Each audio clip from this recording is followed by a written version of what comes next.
Hi everyone, welcome. Before we start, I'm going to review some logistics. This talk is being recorded. We are offering this talk in Spanish. Speakers, we ask that you speak slowly and one at a time to capture the translation. I'm going to ask our student assistant, Flor, to please announce and add instructions to the chat for the Spanish call line. Hola, buenos días. Si necesita asistencia en español, por favor contáctenos en la llamada en vivo que tendremos. Pondré las instrucciones en el chat. El número es 605-313-4434 y ingrese el código 829406. Gracias. Thank you so much, Flor. We really appreciate it. Please make sure you mute yourself if you are not speaking. We are taking questions throughout the session and we'll answer some of them at the end of the panel. Please utilize the chat on Zoom for questions or ask the Spanish moderator. This talk will be posted on our YouTube channel and Twitter account at UCLA Pritzker within the next week. A note on geography. We are based at UCLA in Los Angeles, California. Consequently, the majority of our work revolves around the LA County child welfare system. Understanding folks are joining us from across the US for today's talk, we will do our best to share information that is relevant to all jurisdictions. With that in mind, we invite you to introduce yourselves in the chat. Please feel free to share your organization, your role, and why you are joining the session.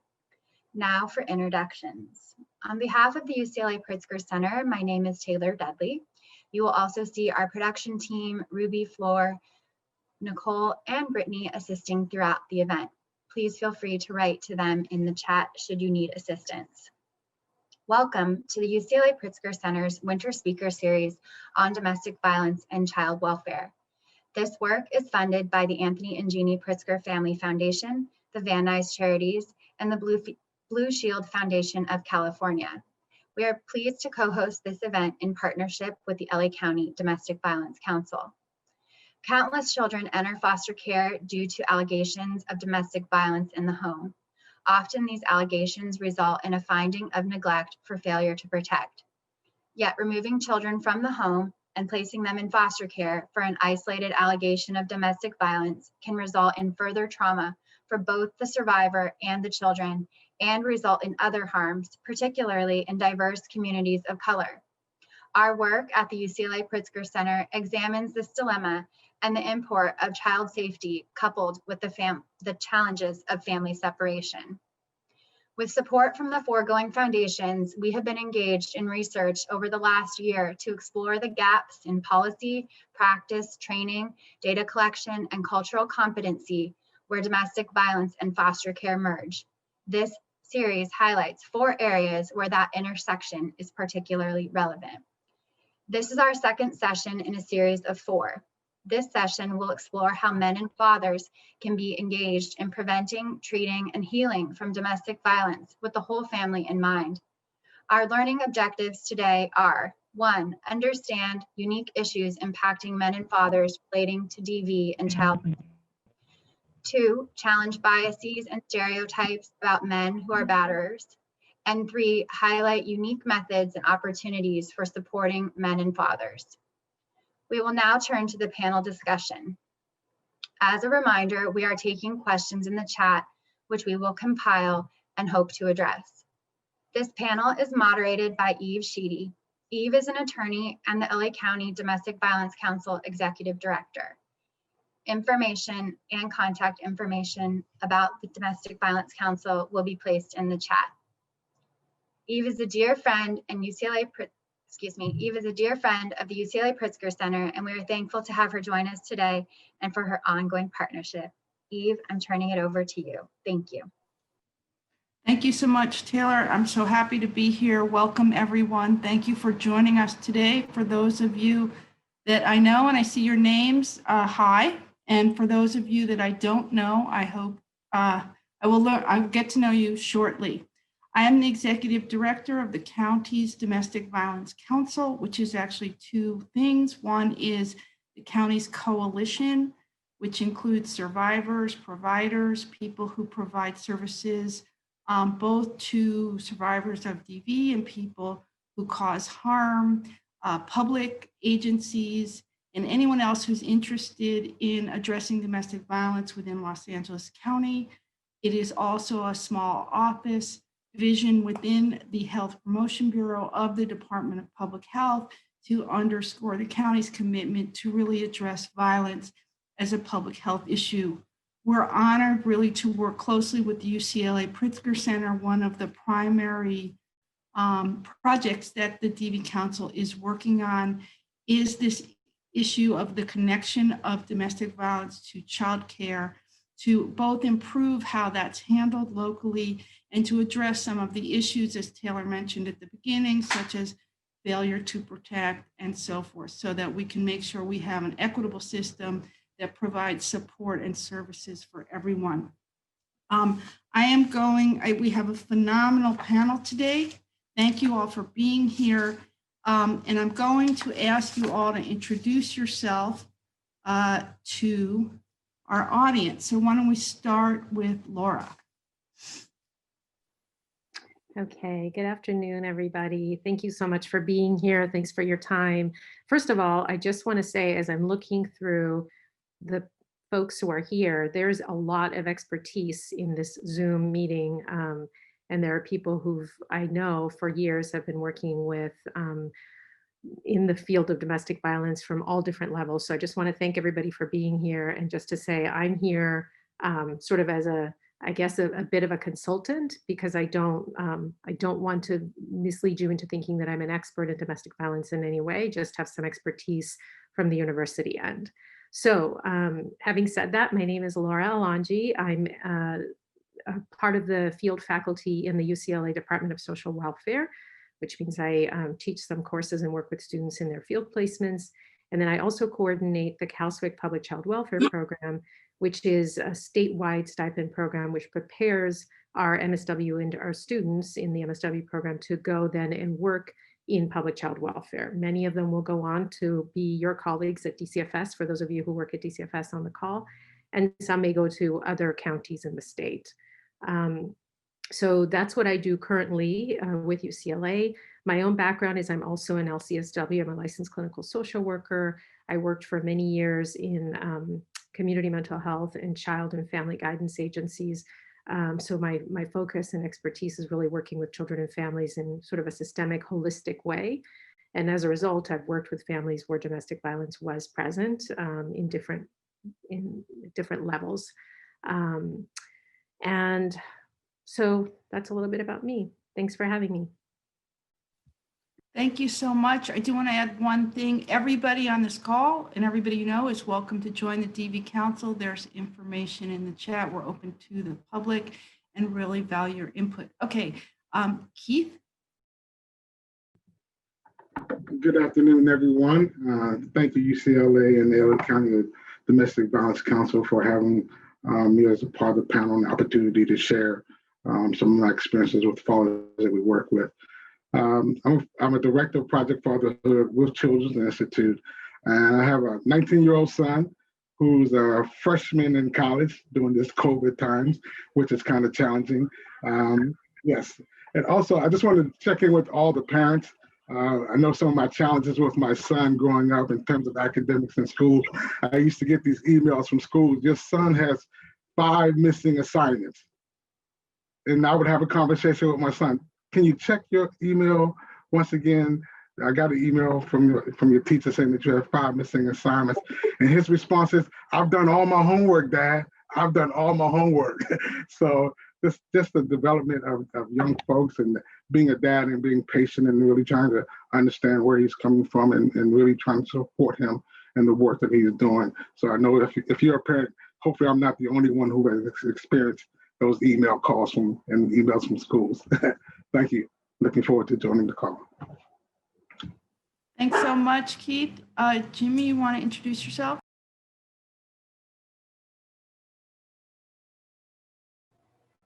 Sure. Hi, everyone. Good to see everyone here. Thank you for having me. My name is Jimmy Urizar. I'm the Director of Family Services over at Para Los Niños.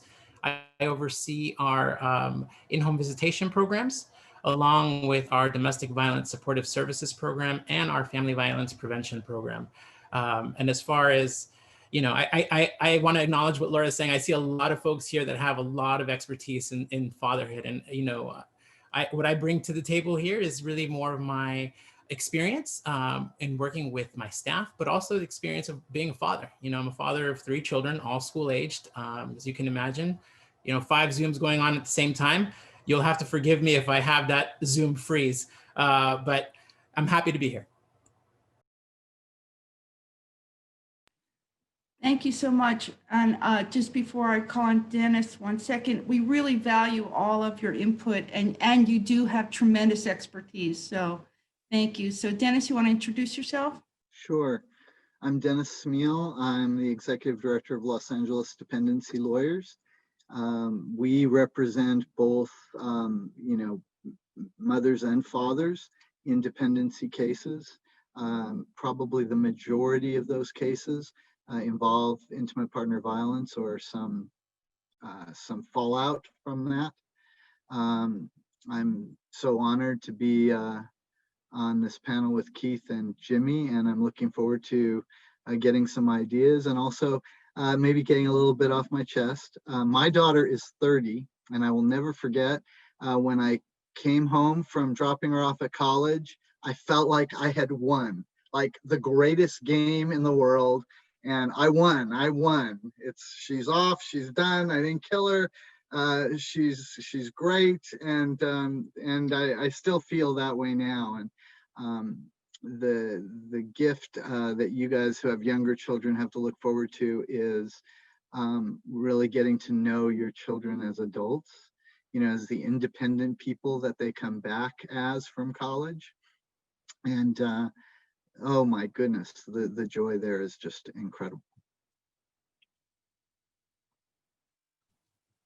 Okay, so to cement myself as maybe the oldest person here, my son's turning 35 next week. So anyway, let's get started with the questions.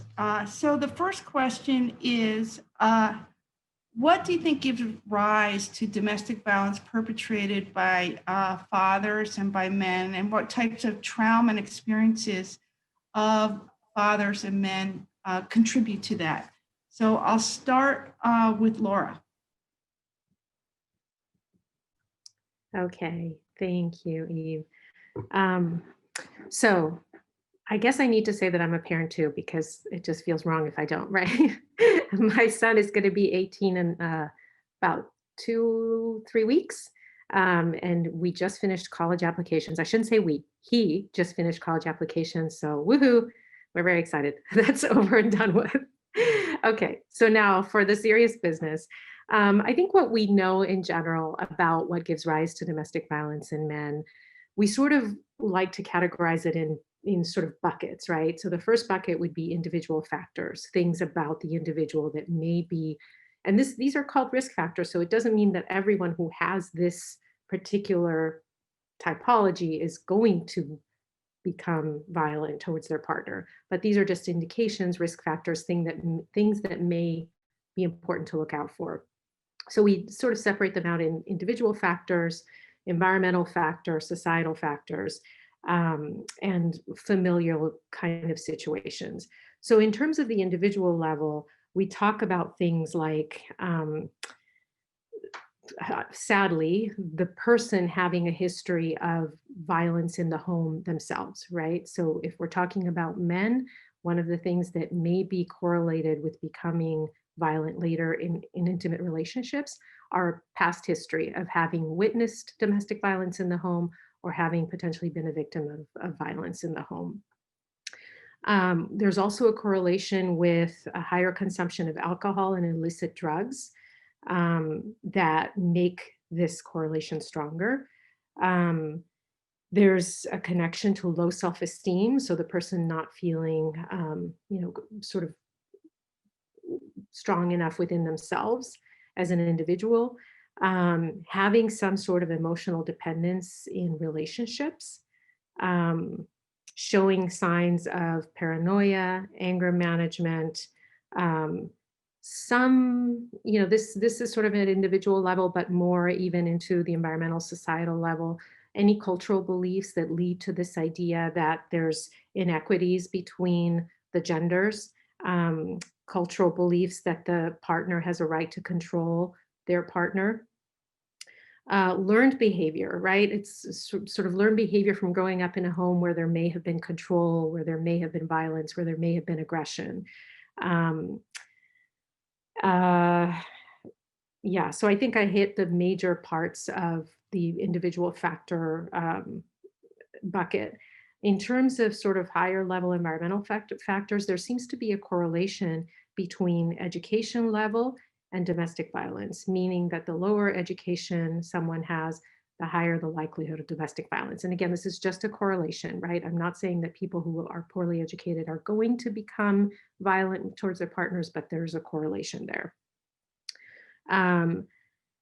Let's see, I think some other issues that have to do with the environment are access to weapons. So possession of weapons or having easy access to weapons are again risk factors. If someone is going to be angry and they also have access to a weapon, it makes it more likely that that violence will also be more dangerous and potentially lethal.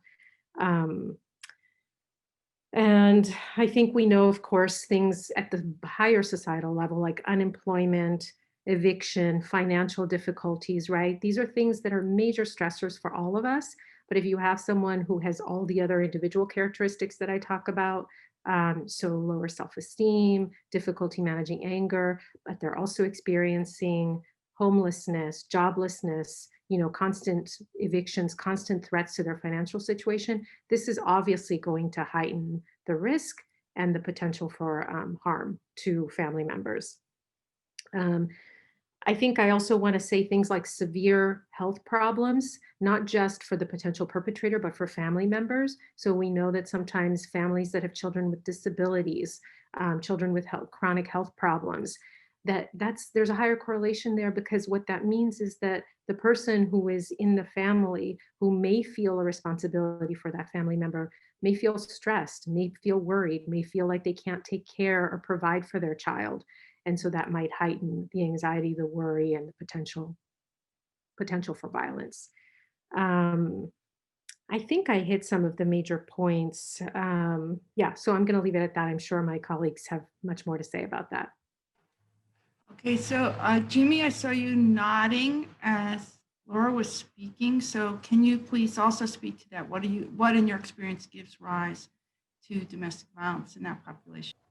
I think Laura nailed it. She said a lot, and when you think about, the experience of men that are perpetrators, oftentimes you look at situations of trauma, right? That's where we kind of find things. And I really got thinking about this more in particular. I don't know if everybody had the opportunity to listen to our former governor, Arnold Schwarzenegger, talk about the experience that happened last week. And he tied it to the situation that happened in Austria prior to World War II with killing of Jews. And he talked about how this happened in 1938, and he was born in 1947. And he said, he saw the men in his town become, or become perpetrators of abuse. They started using substances. He even disclosed his own personal, stating that his father was abusive to him and his mom and his siblings. So I think it goes to show the extent and the of what trauma and the impact that trauma can have on let's say a young boy here, and to grow up into a man without or not knowing how to navigate these other feelings that come up, right? So how do you navigate fear? How do you navigate stress? How do you navigate anxiety? If you look at that learned behavior, it's really difficult to break from it. So for me, as Laura was talking, it just got me thinking more about, what Arnold was saying, but also, in greater context to even now with COVID, right? One of the things that we noticed right away is how everyone rushed to really see how we can help support our families. And we do it because we want to make sure our families are helped and they're getting the assistance that they need, especially through these times. But what I also want us to recognize is, in doing so, I think there was a lot of anxiety of, you know, increased domestic violence and increased child abuse because we're all isolated, and, you know, hey, we're with our families now 24/7, right?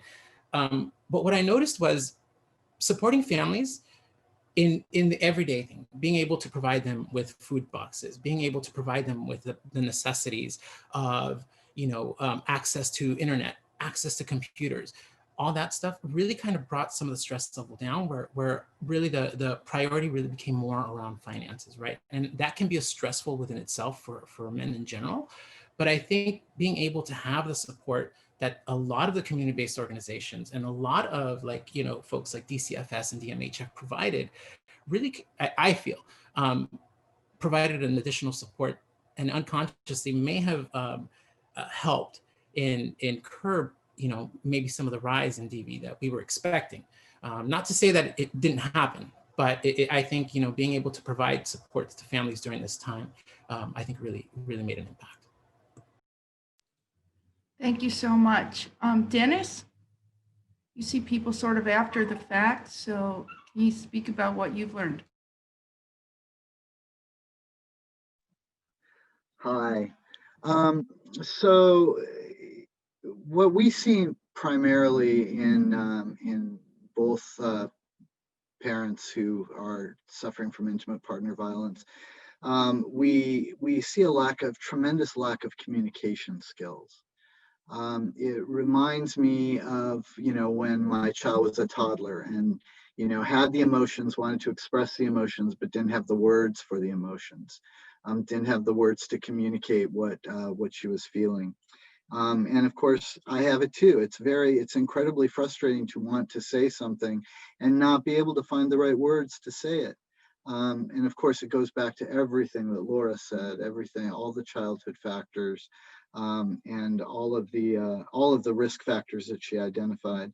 Then I'll just emphasize a couple of the things that she said, because she did a great job. I mean, there aren't a lot of different answers to this. There's, you know, the factors are the factors, but a lack of power and control in one's personal life. It reminds me that feels a little bit like discrimination, how discrimination helps someone feel better about themselves because they are better than someone else. That can be present in our families as well. And then, of course, as she pointed out, you know, the cycle of violence, the fact that someone doesn't learn as a child that violence isn't a form of communication.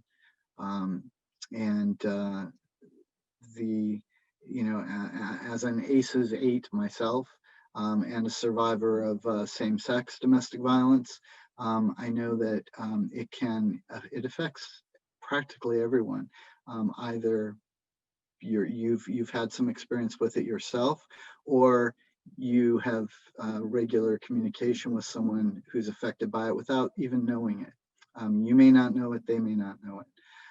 So the fact that this is becoming a more important part of our discussion is, you know, hopefully going to solve part of the problem.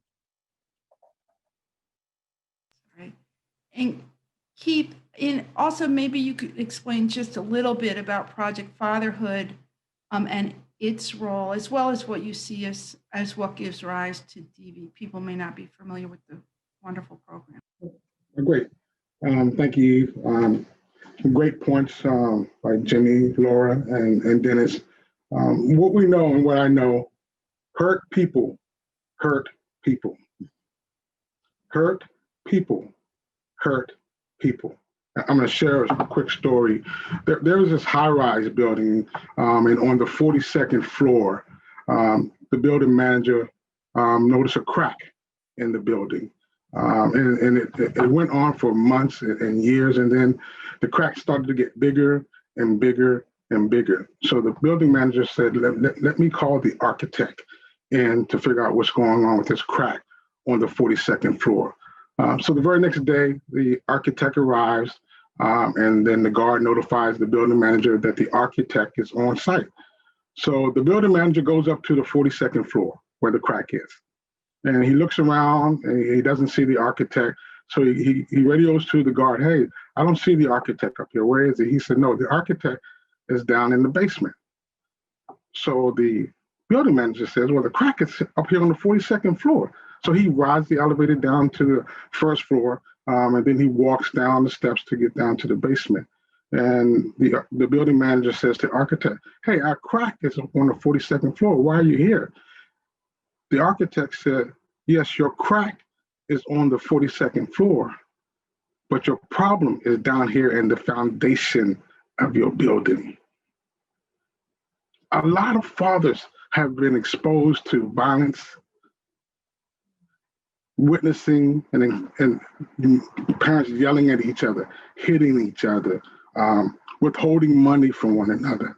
And it becomes normalized for them. So over 18 plus years, for you, that's normal. So you're not thinking about it until you get an opportunity to get some education and you start to hear more about what that's really was all about. And part of Project Fatherhood is working with fathers and helping those fathers walk down the flight of stairs to get down to that foundational level to figure out what really went on as a child and how is that impacting you and your children today.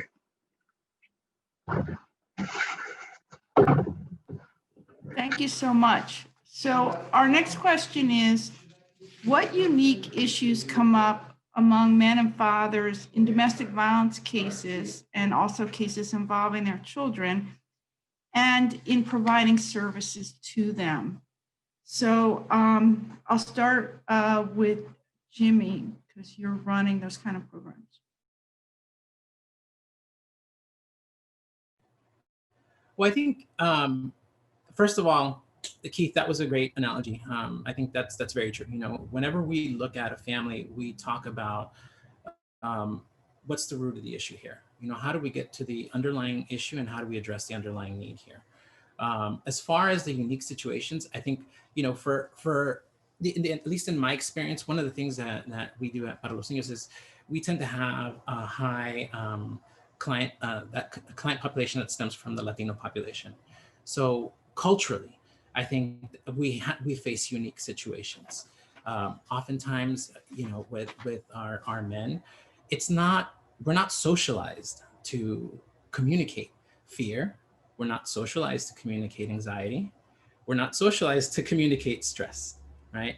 We're socialized to be tough. We're socialized to have pride, right? And so what do you do and how do you, when that comes to a clash, say right now, right? We're in COVID. How do fathers deal with with stress of maybe not being able to go out and work and provide for their family?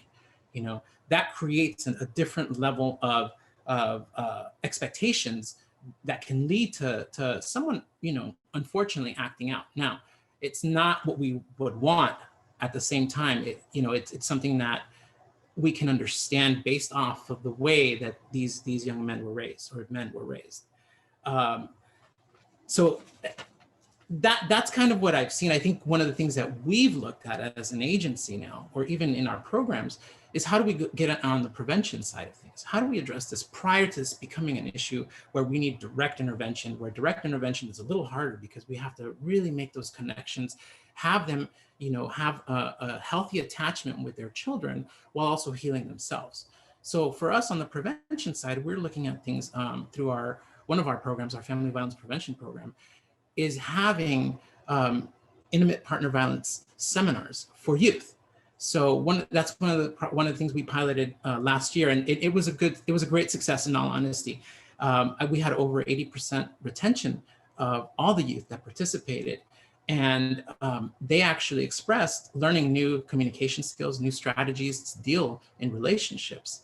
On top of that, they also wanted to continue this group.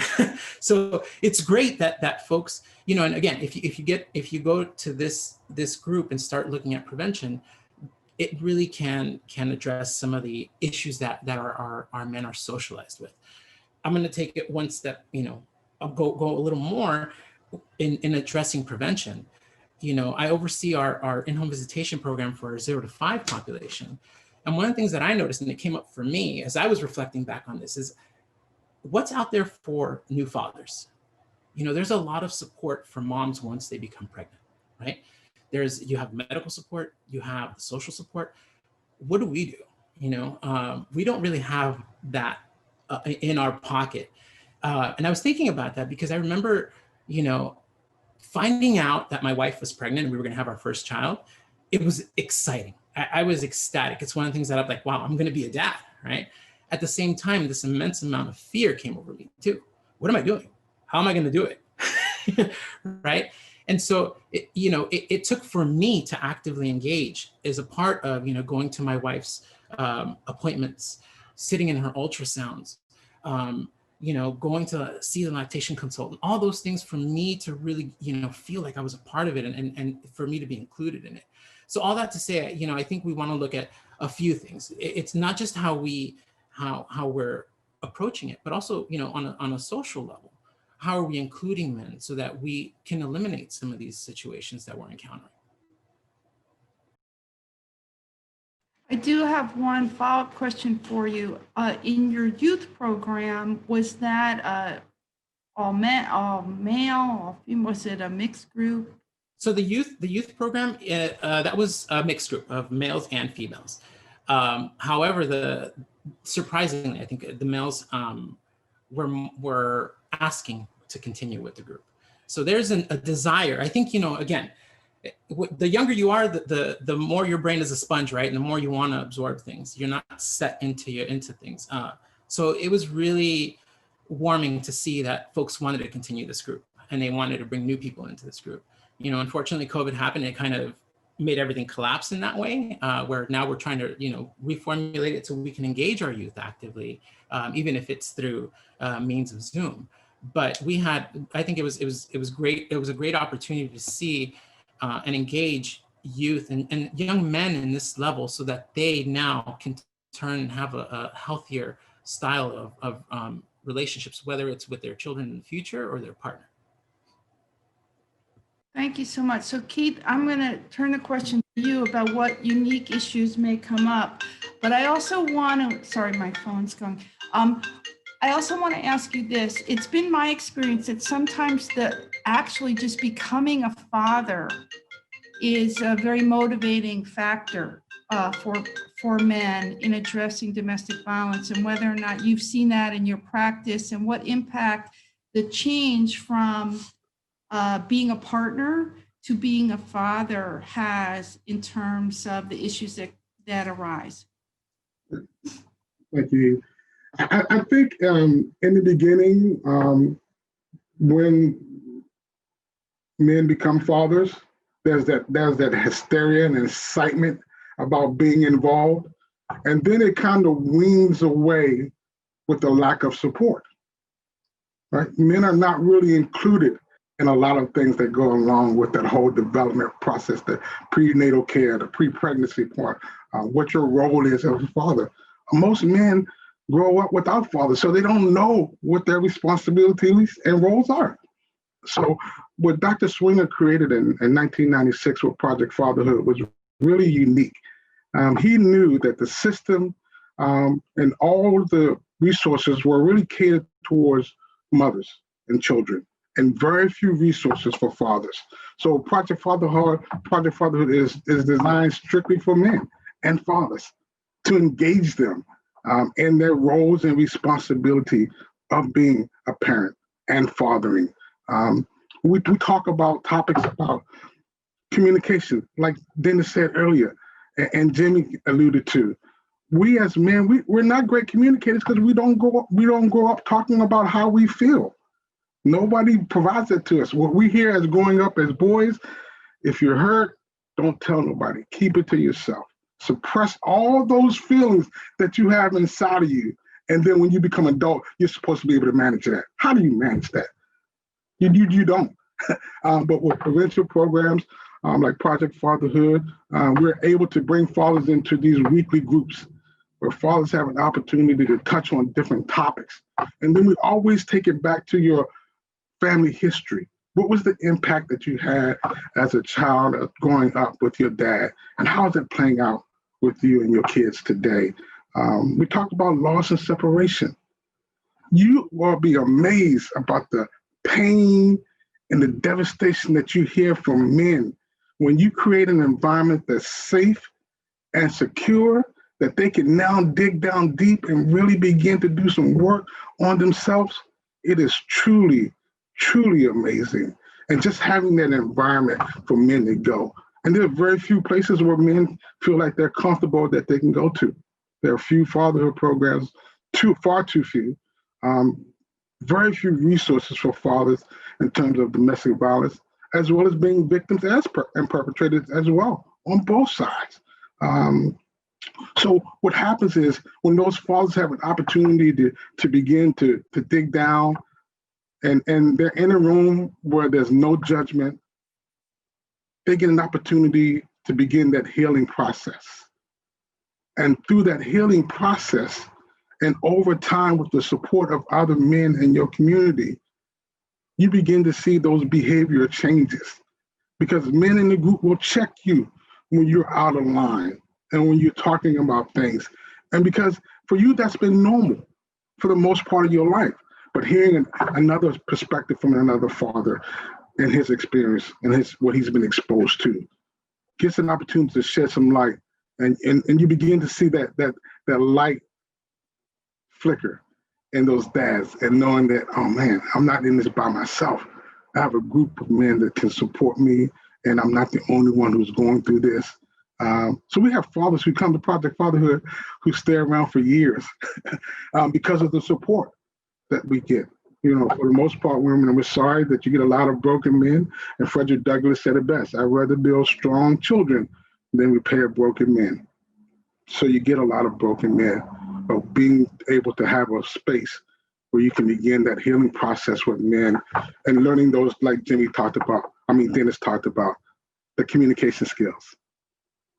When you're not having to use violence all the time, now you're able to use words or even pictures to share how you really feel until you get the words that can help you articulate the feelings. So for me, it's about resources. We need more resources for men, and we need to get more men involved in this domestic violence movement. We must. We can't do this if we don't, because men, here's my thing. We end violence against women and girls with boys and men involved in the process.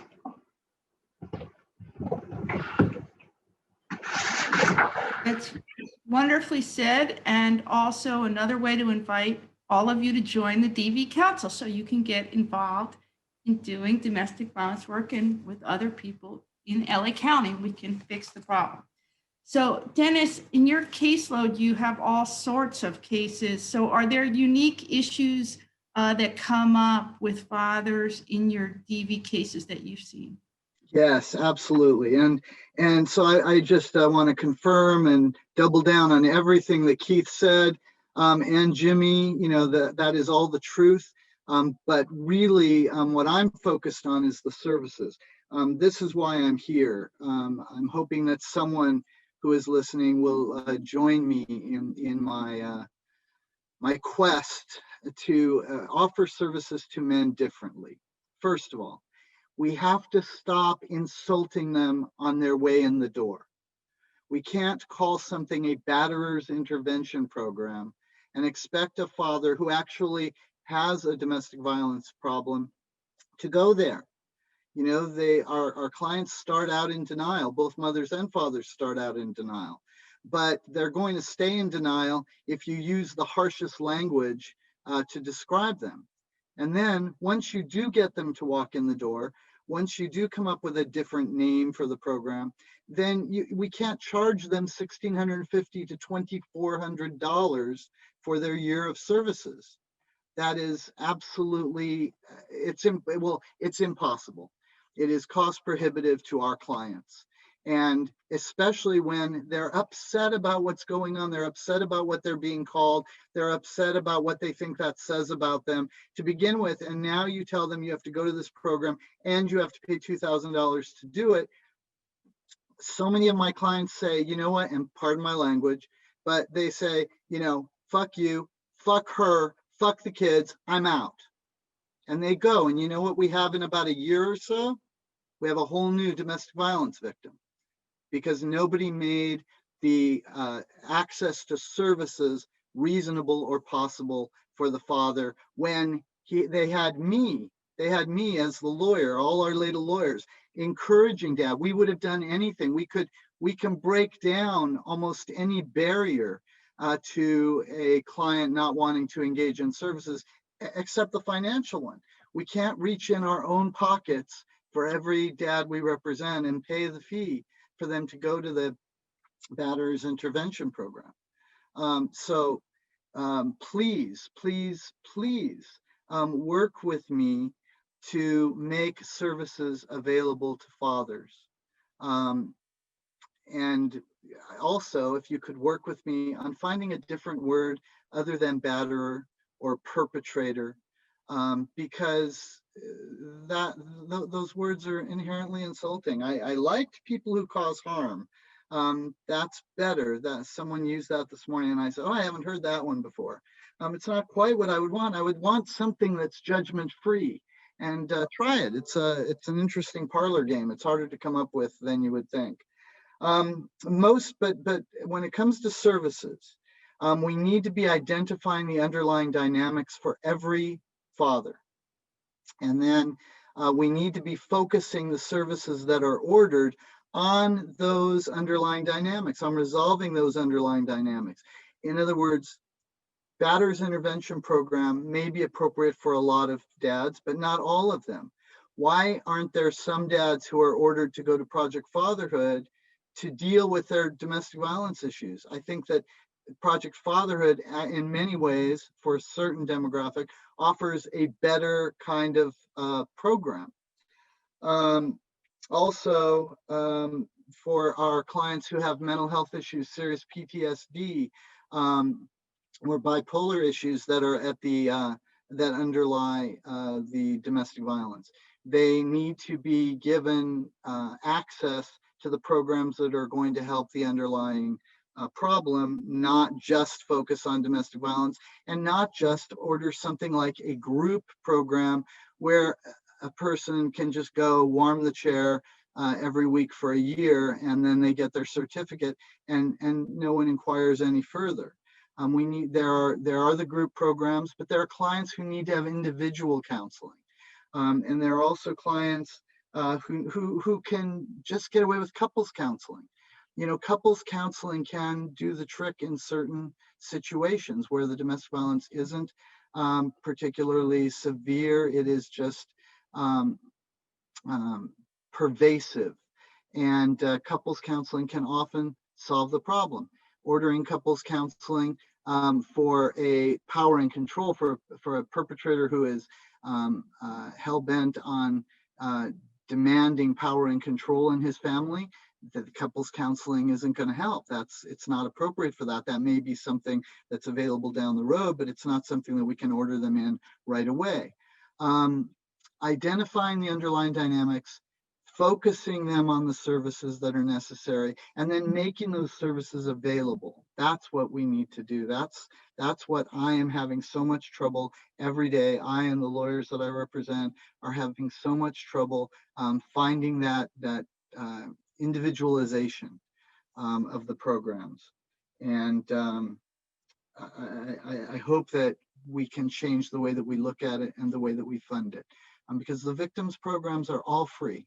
Everything that you need as a victim, as a survivor, everything you need is free, is available and free. If you are the person who causes harm, however, everything is ridiculously expensive, if not just insulting. Jimmy, did you have your hand up? Was it? Yeah, I just wanted to piggyback off of what Dennis said, because I think, you know, Dennis, you hit something really great there. And I wanted to add to it, just from, you know, looking at it even from the DCFS perspective. When you look at an open case from DCFS, it's usually the mother as the primary person, not the father. And what we've seen, at least what I've seen over the last few years, we've seen an increase in fathers becoming the primary caregiver, and yet the case is still open under the mother. So it again, you know, and I think this leads to something that we'll probably discuss in a little bit, but what's the structure of or how do we see it as providers? You know, when we talk about vulnerability as providers, we see that as a strength, right? Because that gets the wheels moving, that gets us going forward. But as men, vulnerability is not a strength. Vulnerability is a weakness. And I think we need to acknowledge that before we approach, because the level of engagement that Dennis is talking about needs to start from the basement piece, right? That Keith talked about. So I just wanted to add that piece because I think even as we're talking about, you know, looking at the bigger piece of like places like DCFS, places like DMH, things like that also need to be a part of the conversation to evolve and be more inclusive of men. Thank you so much. Laura, do you have something to add to this, talking about some of the unique issues that come up with men and fathers in DV cases? I was just going to say, there's been so much wisdom here. There's no way I can add anything to what Keith, Jimmy, and Dennis have said.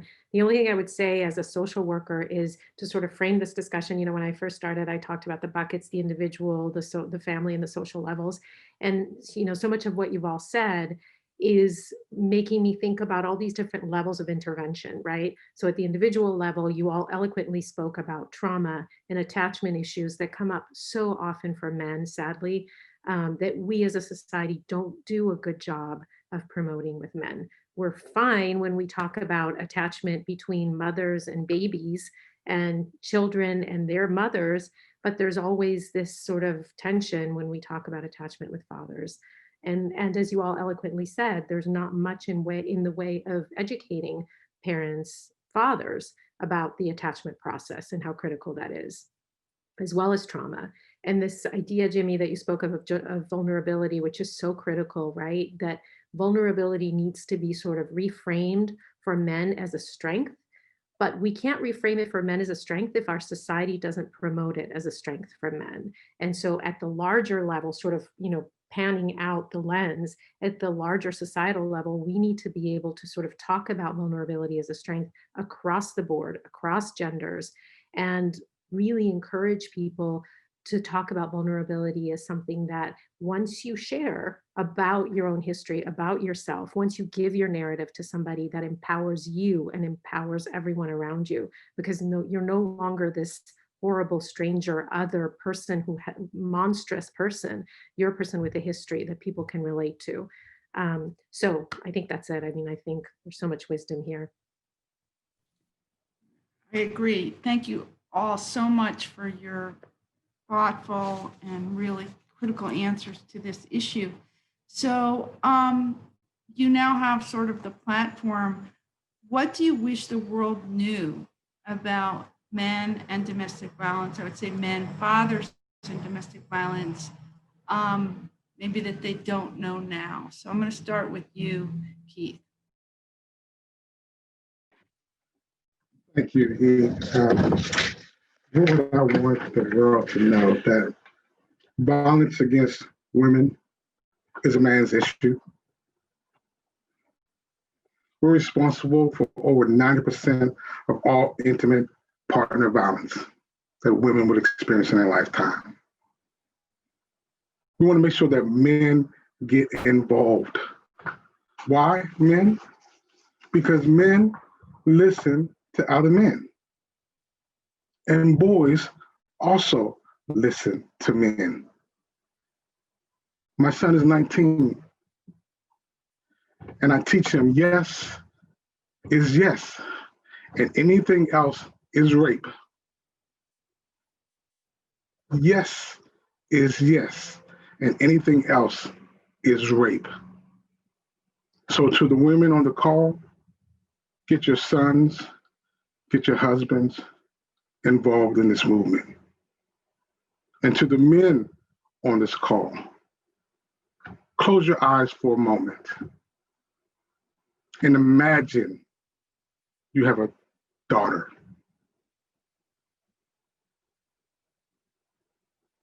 Now she's dating.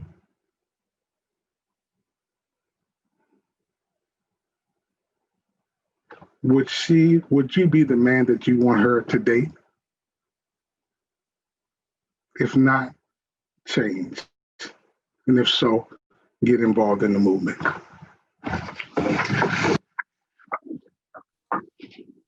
Thank you so much. And I'm going to pass this over to Jimmy. And I was wondering if you could also address if in your program, we've been sort of binary about men and women, but as we know, there's an entire spectrum. So to the degree that you provide services for people who may not identify as one or the other, if that comes up in your programming and so forth. We're open to take anyone. I think, what we're looking at is how do we tackle on the issue of intimate partner violence. So, for the purposes of our discussion today, I focused it more on the men, but we're open to have anyone come in to attend or to learn at any of our seminars. As far as the, what I'd like for people to take away, I think I kind of alluded to it in the previous end of, vulnerability is not a strength for men, and we need to acknowledge that, number one. Number two is, I think, as providers, we also need to reflect on ourselves, right? And ask ourselves, when we have somebody who has committed an act of violence towards a woman, what is our reaction to it?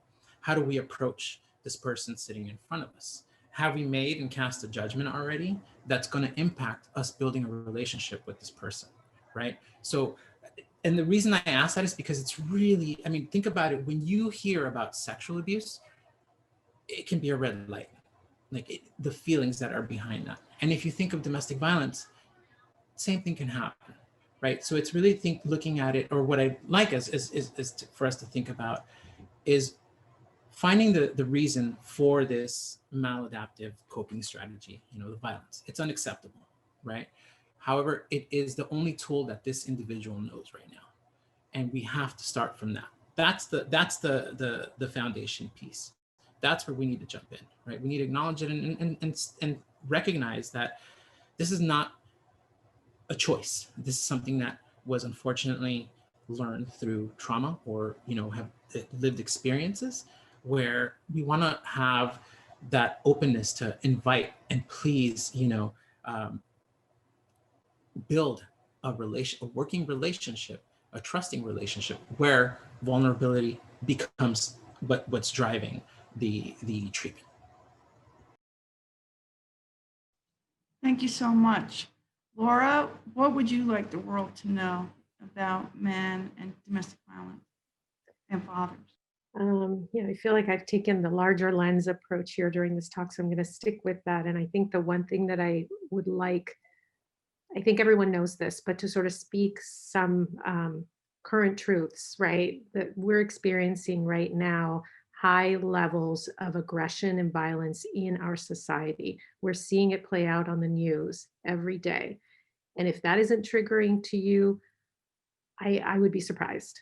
So what I would like people to know is if we have men who've experienced trauma, violence, their own harm at the hands of other people, and then they're waking up in the morning and they're seeing individuals with guns storm our Capitol, what do we expect that those men are going to be experiencing? And what are the potential repercussions of them seeing that? How are they going to process that if there isn't a place for them to be able to manage to be vulnerable, to talk about their feelings, to talk about what they're seeing, when there's a society right now that's glorifying that level of violence at such a large scale? So I guess it's more commentary in our society again, but I guess that's what I would like people to sort of reflect on. So Dennis, Yes, what yes. would you like the world to know? Well, very, very simply, that my clients are not bad people. They love, they deeply want to be better, but they are not bad people. The man who hits the woman in his life is not a bad person. The woman who is not ready to leave her spouse yet, to leave that relationship, is not a bad person. They are good people and they deserve to be treated with kindness and with support. And unfortunately, right now, the supports are not available. The assessments are not available. I just recently had a situation where I was talking to a judge and I asked, Why do they order the exact same case plan for every single domestic violence case? Why is there not a domestic violence assessment done to identify what specifically is going to help this family? And the judge told me that he had ordered domestic violence assessments to be done by DCFS, and he was told that that wasn't a thing, that they didn't know what that was, and that's why it hadn't been done. So we all need to do better. We all need to dig deeper, and especially where it involves, you know, the fathers, because they are really told to leave. That's the way we're handling these situations right now. We are just saying, go. If you don't leave the house, the children will be taken away from the mother. So you've got to go. And then we insult them rather than assist them in getting into programs. I would like those things to change. Thank you. So I want to thank all of you really for talking about the humanity of people who are brought to the attention of whatever systems we have that sometimes forget about the level of humanity and kindness and support we should show to people. So this is just sort of for the group. You can unmute yourselves or raise your hand, however you like to do it.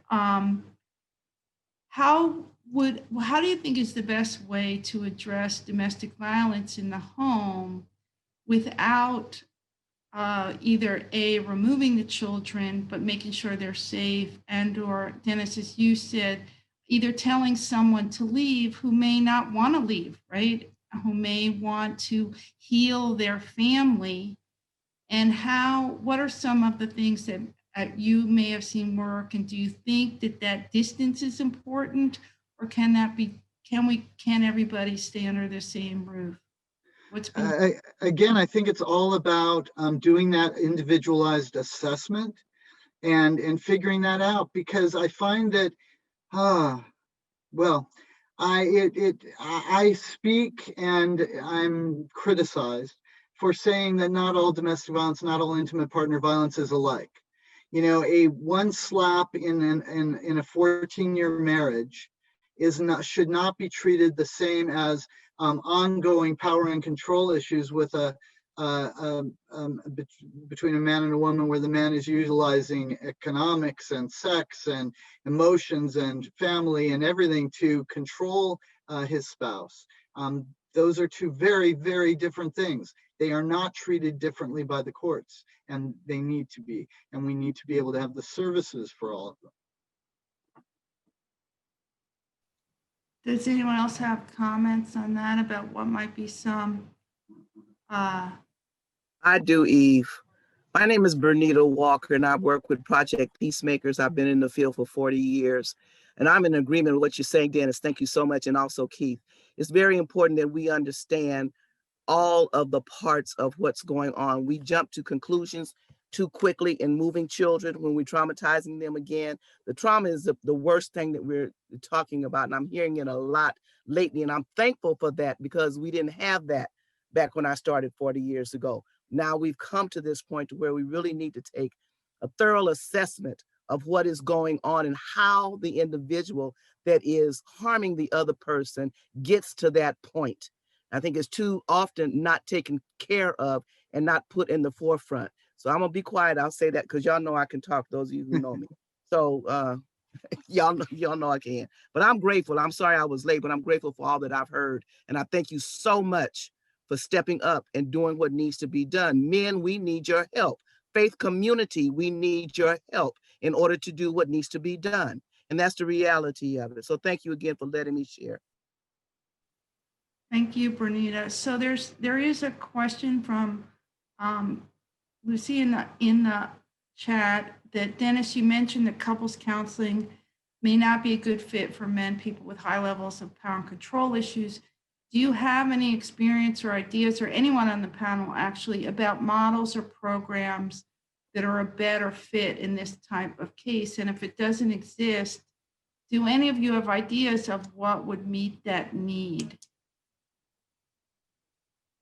And that's with men with high levels of power and control Well, issues. just very quickly, I think that what we call the batterers intervention programs do a decent job of addressing those issues. It's just that it's ordered in every case right now. It's ordered for every father to undergo. And calling it a batterers intervention program is not the way to increase attendance, and also charging $2,000 to someone who is already working 2 jobs to support their family and now has to pay rent on 2 different apartments because he had to move out. That's not, the access is not there. The program that exists may well be perfectly suitable, but the access to it, the barriers that we've put to participation are too great.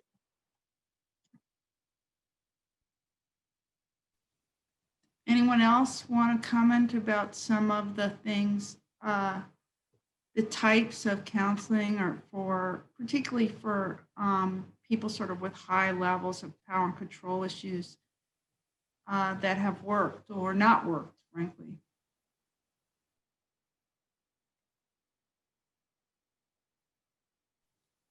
Okay, Taylor, do you have any questions from the chat?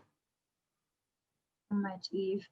I really, I'm so moved by this conversation, and I just have to thank the panelists so much for their comments and insights. I think to build off of the question about power and control, and Dennis touched on this, so frequently we see that child welfare intervenes because of a situation involving domestic violence. But as Alan Michael Graves said in the chat, it's often the case that these fathers are not always bad parents. They are doing a great job, theoretically, with the children. And yet the domestic violence presents unsafe circumstances for the children to be around, or for the children to witness, or for the children to hear in the home. And I'm wondering if anybody on the panel can comment on that dilemma, specifically around cases where the parent or the parents are not ready to separate, where the children may not even in fact know DV is going on, and yet we want to remove them from the home, where the children might be too young to know that domestic violence is happening, and yet we want to remove them from the home. So any thoughts or considerations from the panel around what to do in these situations, and how to really address that connection between, as Laura said, the trauma, the intergenerational harms, societal level issues, individual issues, and then like what's actually happening to these kids, and how we make those decisions appropriately and safely. And then I'll make it a little more complicated by saying, oh, now it flew out of my head. Okay, go ahead. Sorry. Just one little thing I wanted to mention was that I often am reading DCFS reports on domestic violence cases. What I miss, what I don't see that I always wish I would see, is a conversation with dad about how he feels about what happened. Because there's a very, very big difference between a dad who said, I can't believe, that I've let all of these circumstances get so great that I hit my wife or my partner. I can't believe I did that in front of my children. I can't believe that I have set that example. I feel terrible and I want to, get whatever help I need to get better, but, please make it accessible and affordable. I don't, there's a big difference between that and the guy who's totally in denial that anything bad occurred, although everyone in the family is clearly terrorized. So we need to, again, just treat people as individuals and dig rather than, because we started when we are accepting reports that don't dig anywhere below the surface. And when we make court rulings based on those shallow reports, we're not going to solve the problem. We're not going to reduce the number of people who have suffered from this kind of violence unless we can deal with the problems that have created these families. Can I just, yeah, I'd like to say something, and I think someone in the chat just mentioned it, and this may seem like I'm sort of going against what the panel has been advocating for here, but again, being a child welfare educator, I think it's important for me to say that child well-being, child mental health is critical, especially in those early years, right? The 0 to 5 population, kids from birth to 5 are actually, even if we think they may not be conscious of what's going on, very much at risk for absorbing this sort of potentially toxic behavior that can take place when there is intimate partner violence in the home. So I think we do need to be really mindful of that. I think even when we think, oh, well, the child is so young, or, you know, they're sort of they're sleeping when this is going on, or that this does impact the children. And I think we just need to own that, and we need to accept it, and we need to be aware of it, right? We know enough about trauma that it can even be absorbed in the womb. We know that children in utero, when women who are pregnant are harmed, that the children actually can feel that and are impacted by that level of violence. So not to, you know, sort of do away with any of the points that were addressed earlier, but I do think it's important that we address that point and that we not minimize the importance of creating healthy child homes development. I think the important thing here is, you know, I guess to Dennis's point, is really doing thorough assessments. And I do believe that the folks in LA County are working very hard to address those points of assessment that are critical. Things like, you know, lethality. And as I mentioned earlier, are there weapons in the home? Has the person harmed their loved ones before? Are they harming their pets, right? So there's critical points of understanding that lead us, that the research tells us are critical intervention points. Again, you know, as Dennis mentioned, if the person is not owning up to their behavior, if they're not taking responsibility, in fact, if they're minimizing, if they're lying about it, if they're obfuscating the question or trying to get away from being accountable, then I think that's a risk. And so what might that look like? If we don't want to separate the family, then I think our community needs to become more involved, right? Someone mentioned faith-based communities becoming more involved, neighbors, you know, a network of people that can come in and hold that person accountable and really address those points of engagement, especially when there's escalation, right? So to have somebody that is readily available, almost like a 911 operator, but it's at the family level, right? So maybe, you know, building those points of engagement where you have a family team meeting and you say, what people do you want to call when you're escalated? And having those people on their, you know, speed dial and immediately intervene, I think might be an idea. Yeah, Laura, I totally agree with you. And it's Keith's rooms, the rooms that Keith is providing, full of men who want to be there. Though that is where change is most likely to occur. And that's, again, why I don't know why it's not used more often, you know, in domestic violence cases as the primary service for fathers. And I think what Dr. Swinger, when he created Project Fatherhood, he looked at a 3-pronged approach.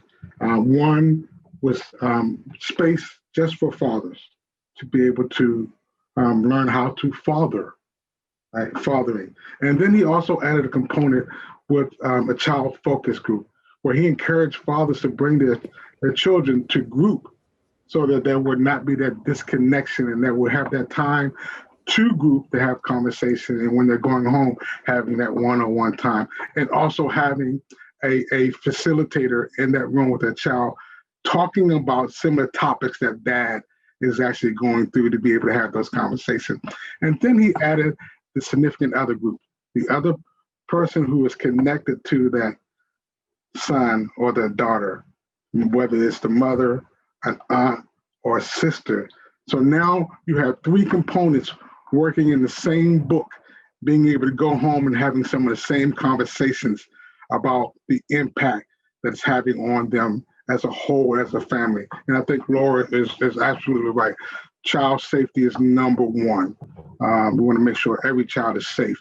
But also we want to make sure, like Laura said, let's identify a family that's on standby so that that child is still connected to that family. And it does help with the trauma because you're pulling it out, but it does provide that child some safety measures because I know uncle, I know aunt or grandma or older person that's connected, because that child is going to have these questions about who they are and what their parents are doing, and the family members can be able to provide that support until mom and dad are working on how to now co-parent. How do we co-parent? The relationship between us is not as strong. So now let's focus in on our son or our daughter and what's best for him or her, and how do we do that? By educating and knowledge and skill and practice, and over time, behavior begins to change. Thank you so much. We're running out of time. I'm going to pass this to Taylor, but thank you all for sharing your wisdom and your experience. Taylor?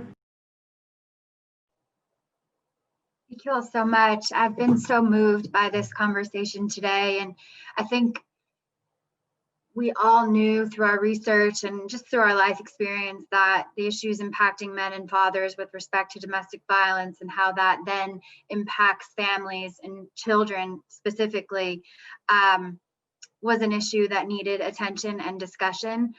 But I think this conversation today revealed that we could probably run like a 10-part program on fathers and men and domestic violence and the needs of our community. So we really appreciate all of the insights that you shared. I assure you that more will come from us specifically on this topic, as well as the more general issues relating to DV and child welfare. I really want to thank our panelists, so please let's give them a round of applause in the chat or just in your own, in your own home. Round of applause for everybody today. And before we end today's discussion, I'll share a few next steps. We're hosting a summit on domestic violence and foster care in May. If you'd like to receive notifications about this event, please sign up at the link in the chat. We invite your feedback on today's event. Please complete our brief anonymous survey. And this series will continue with 2 more sessions. Next week, we are discussing education and how it comes up in school, and how domestic violence comes up in schools, and how teachers are handling it with respect to referrals to child welfare. Lastly, we invite you to visit our website and follow up with us on social media. Again, we're so thankful to you for being with us today, and please contact me anytime with questions, suggestions, comments. We really welcome your engagement, and we welcome everyone to get involved in this conversation. It takes us all to make these changes. So we really, again, want to thank you so much. And please know that there's plenty more to come from UCLA Pritzker Center on these topics. Many, many thanks again to our panelists, and we hope to see you next week. Thank you again for being with us. Bye-bye.